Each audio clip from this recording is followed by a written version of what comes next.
Joining us on set to digest all of this at Post 9 is Goldman Sachs chief economist Jan Hatzius. Raised his recession odds earlier this week. Jan, where are we now? Well, we said 35% last weekend, and then that seems low.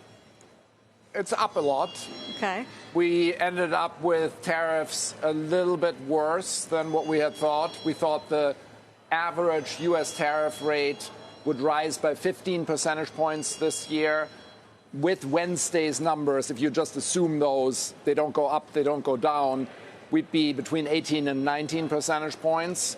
So that's probably worth another few tenths, maybe just under half a percentage point on growth, if you just literally push it through the model.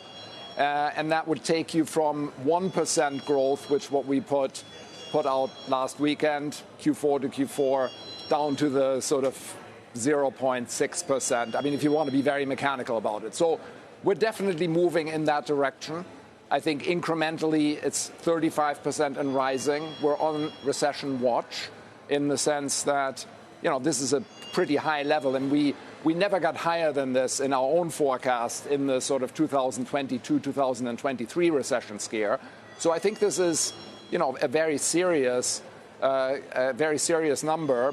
But we're not quite at the point yet where I would say that a recession is the base case. Yeah, I mean, the predicted odds, if you look at some of those odds, they're above 50% on recession. And I think it sounds rosy for you to say that there's still 65% chance that we don't go into recession. The predicted odds are higher. The consensus forecast in 2022-23 was also higher. And look, I think a lot of what we're seeing here, the economy is still a very solid economy. Yeah, there are a lot of tailwinds. So this really all depends on policy, and there could be, a shift in that. And then I think a lot of this would go away if we saw a turn in this path. This path is weighing on growth. It's boosting inflation, and that's really what the bet is about, I think. Are you penciling in a negative print for Q1 GDP? And what about consumer spend? We are not, but it's not. We're not far from that. Right. We're just above zero. Certainly could be a negative number.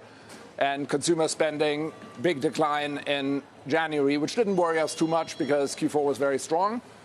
But then you didn't get that much of a rebound in February. And what you're hearing about March is obviously pretty negative. Right. So I think, again, this is going to be fairly close to zero.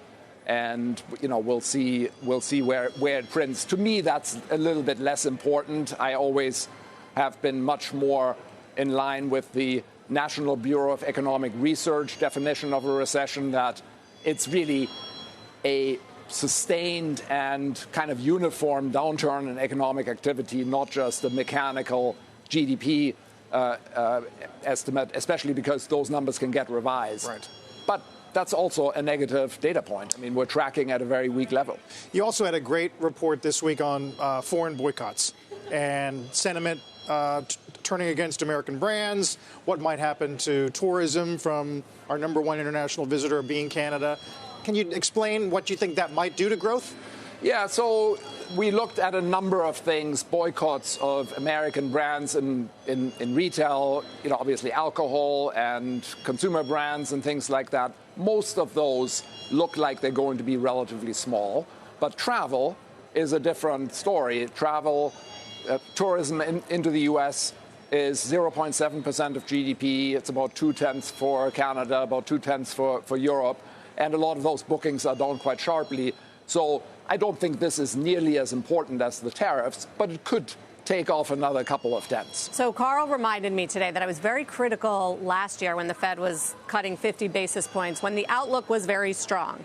Now, the outlook has completely changed, and the outlook is very weak. And a lot of indicators, especially in the bond market, are telling you that the Fed should be getting ready to cut. Do you think they should in May?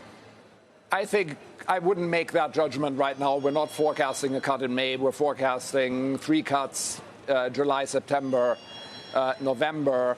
I think June is very possible.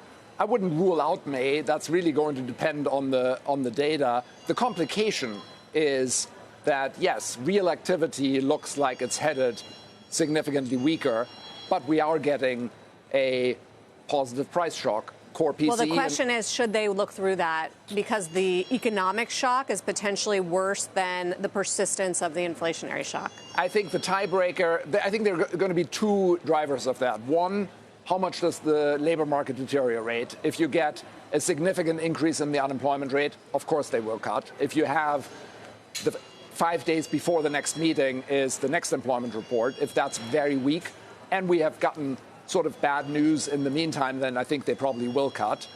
The other one is what is happening with inflation expectations. This is something that they are concerned about as well. The surveys have shown some sizable increases. Some questions around the Michigan survey in particular. I think there are some statistical issues that we've discussed on this show. Partisan, and also the shift from a telephone survey to an online survey.